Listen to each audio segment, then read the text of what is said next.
예, 안녕하세요. 랑랑부동산 재테크입니다.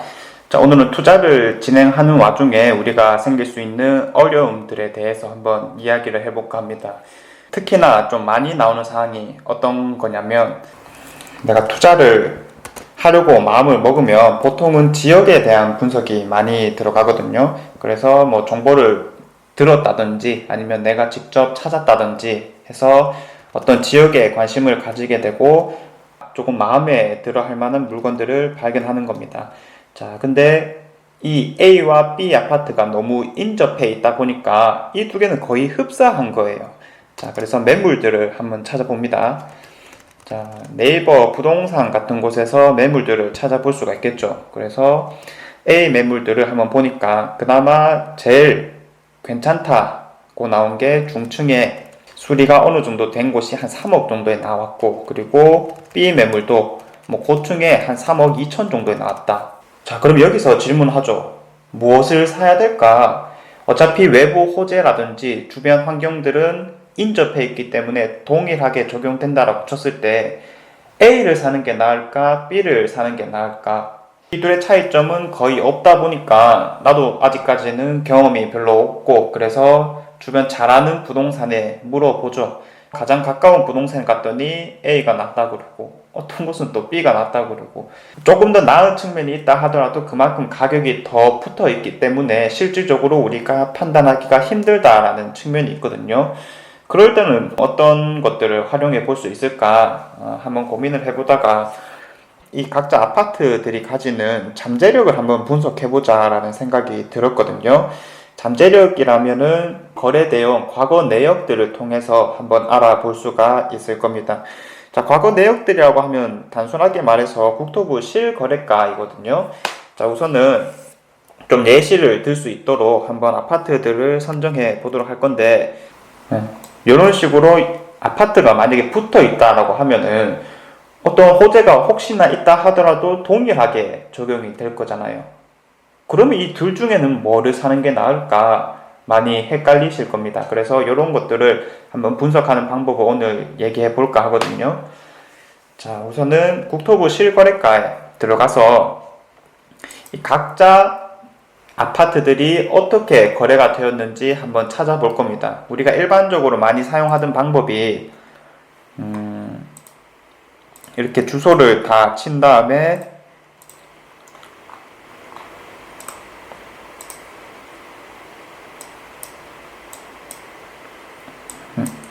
자, 지도를 보고 뭐 이런 식으로 클릭을 해서 내가 원하는 연도 딱 본 다음에 이 연도 이 날짜에는 이런 식으로 다 거래가 됐었구나. 우리는 보통 이런 식으로 많이 보죠. 그리고 면적 같은 경우에는 특정한 면적이 있다라고 하면 딱 클릭을 해줘서 이 면적만 볼 수 있도록 이때까지 진행을 했었는데, 제가 최종적으로 어떤 결과물을 만들어낼 거냐면 이런 결과물을 만들어낼 거예요.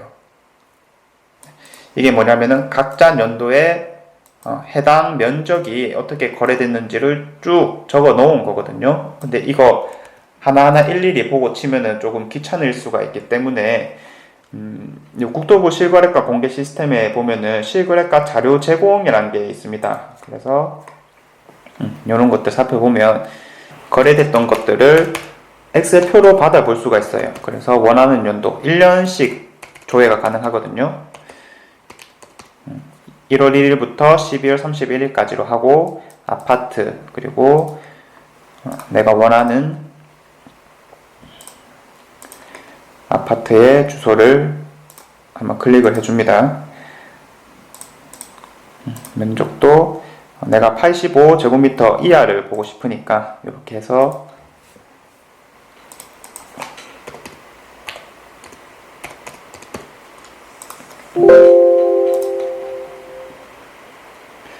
다운로드를 한번 받아보면, 자, 이런 식으로 결과가 나오거든요. 1월부터 2월 그리고 12월까지 거래된 내용들이 쭉 순서대로 적혀 있어요. 그래서 요거 그냥 간단하게 복사해 오시면 되거든요. 복사해서 붙여넣고 복사해서 붙여넣고 하는 식으로 빨리빨리 정리를 할 수가 있습니다. 자, 그렇게 해서 2006년부터 2007년 그리고 아직 2020년은 진행 중이니까 2019년까지 한번 쭉 살펴보는 거예요. 자, 이렇게 해서 각각 연도 제일 높게 거래된 것은 파란색으로 표시를 했고요. 그리고 제일 낮게 거래된 것은 빨간색으로 좀 통일감 있게 한번 정리를 해보았습니다. 자, 그렇게 하면 각 연도의 평균 수치가 나올 거거든요. 각 연도 이 84.99제곱미터는 요 가격에 거래가 되었다. 그리고 2007년도 마찬가지고 쭉쭉쭉 제가 한번 평균을 쭉 내봤고요. 이런 식으로 하면 우리가 작년보다 2006년보다 2007년은 올랐구나. 그리고 2008년 오히려 내렸네. 또 내렸네. 뭐 이런 식으로 간단하게 파악하는 것 말고는 더 내용을 파악하기가 쉽지는 않거든요. 그래서 이것들을 한데 정리를 해볼 겁니다. 자, 정리를 하면 2006년부터 2019년까지 14년치를 평균값을 한번 쭉 다시 한번 적어봤어요. 자, 이렇게 해서 작년 대비 변화율은 어떻게 되는가, 뭐 회사로 치면은 작년 대비 실적이 어떻게 되는가, 이거랑 거의 마찬가지라고 보시면 되거든요. 자, 그래서 작년 대비 한번 살펴보니까 0.02%, 한 2% 정도 성장을 하였다. 자, 이렇게 계산이 되고요.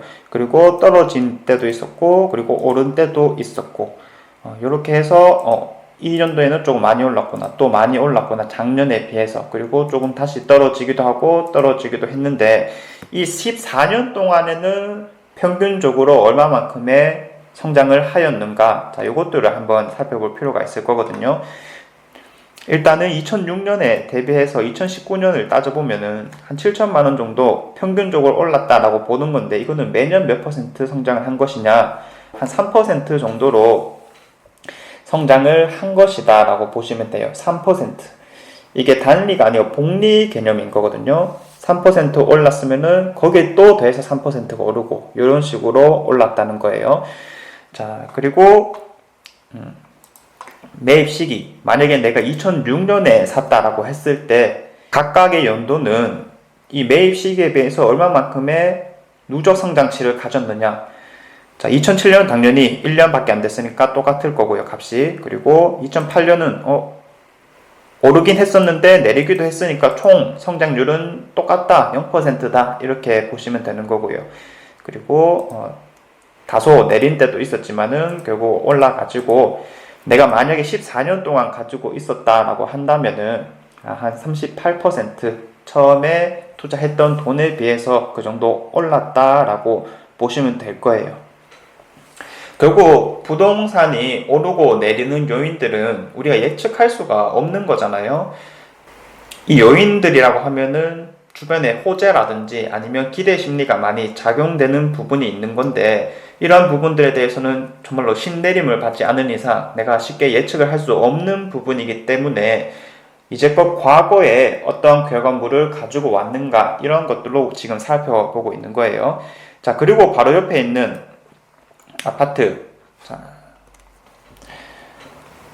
80 보선타운을 먼저 봤었고, 그 다음에 요거를 한번 볼 거예요. 그래서 각 연도의 평균 수치들을 한번 쭉 계산을 해보았고, 이런 것들을 다시 한번 정리를 해보니까, 자, 요렇게 나왔습니다. 14년 동안인 거죠. 그리고 작년 대비 올해는 어떤 변화를 가져왔는가, 자, 이런 것도 증감률을 한번 살펴보니까 조금씩은 달랐어요, 증감률이.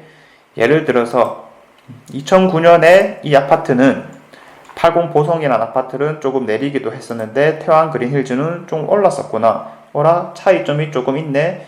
어찌됐든 이런 식으로 쭉쭉쭉 다 비교를 해보니까 평균 변화율이 일단은 거의 뭐 흡사했다. 자, 이렇게 판단을 할 수가 있을 거고요. 그리고 매입 시기 대비 변화율, 만약에 내가 2006년에 사서 2019년에 팔았다라고 치면은 38% 올랐고, 80 보성 역시 38%가 올랐다. 비슷하구나. 실질상 최종 결과물에 있어서는 큰 차이가 없다. 두 개를 굳이 나눌 필요가 없다. 이런 식으로도 생각할 수가 있을 거예요. 자, 그런데 여기에서 한 가지 우리가 더 확인해 볼 수 있는 사항으로는 최대값 그리고 최소값, 이런 것도 한번 살펴볼 수가 있을 거거든요. 최대값이라고 하는 건 한번 올랐을 때 얼마나 많이 올랐는가, 한번 탄력을 받았을 때 얼마까지 치고 올라갈 수 있는가, 이런 것들도 아파트가 가진 잠재력이라고 생각하기 때문에 2015년에 한번 오를 때 29%가 올랐어요, 무려. 그리고 80 보선 같은 경우에는 최고로 많이 오른 게 22%죠. 자, 그래서 오르긴 오르는데 뭔가 오르는 성장치 최대값이라는 게 분명히 차이점이 있구나. 그래서 내가 만약에 이 두 개 아파트가 비슷한 가격이라고 한다면은 이 A라는 아파트는 조금 더 가격이 치고 오를 수 있는 여지가 있구나. 결론을 내볼 수가 있을 거예요. 자, 그렇게 해서 이런 식으로 결론이 나왔는데 우리가 보통 역사를 공부할 때 흔히 하는 말이 있죠. 과거를 알면 미래를 예측할 수 있다. 부동산 역시 마찬가지라고 볼 수가 있을 것 같아요. 일단 지역적인 분석에 있어서는 이미 여러 기법들이 많이 나와 있기 때문에 그러한 것들을 기반으로 해서 우리가 살펴보면 될 것 같고요. 예를 들어서 공급과 수요의 법칙이라든지 미분양 물량이라든지 아니면은 경기 활성화 이런 것들을 우리가 추가적으로 따지면서 이제는 이 지역에 대해서 내가 관심을 가져야지 이런 식으로 판단을 할 수가 있을 건데 그 이후의 과정들 어차피 오르는 곳이라고 하면 당연히 어떤 거를 사든 우리가 좋은 결과물을 낼 수가 있을 거지만 그래도 이왕이면 더 잘 오르는 거를 사고 싶잖아요. 그 방법은 국토부 실거래가를 통해서 우리가 과거 실거래 내역들을 한번 쭉 살펴보고 평균 성장률이라든지 아니면 매입 시기 대비 현재 상승분 이런 것들을 간단하게 비교해 봄으로써 우리가 두 아파트들을 비교해 볼 수 있을 거고요. 여기서 조금 핵심이 있다라고 하면은 결국은 부동산이라고 하는 거는 꾸준히 오르는 측면도 있지만 한 번에 많이 오른다는 측면이 더 강하게 있거든요. 그래서 이 한 번 오를 때 얼마만큼 오르냐 그 최대치를 따져볼 필요도 있겠다라는 측면이 있었습니다. 자, 그래서 이런 식으로 한번 비교를 해보면 될 것 같고요. 제 카페에도 정리해 놓은 글이 있거든요. 만약에 이 부분에 대해서 궁금한 내역이 있다라고 하면 한번 들어와서 댓글 달아주시면 제가 성심성의껏 답변을 드리도록 하겠습니다. 제가 오늘 준비한 내용은 여기까지이고 여러분들이 투자 결정을 하는 데 있어서 좀 도움이 되셨길 바랍니다. 감사합니다.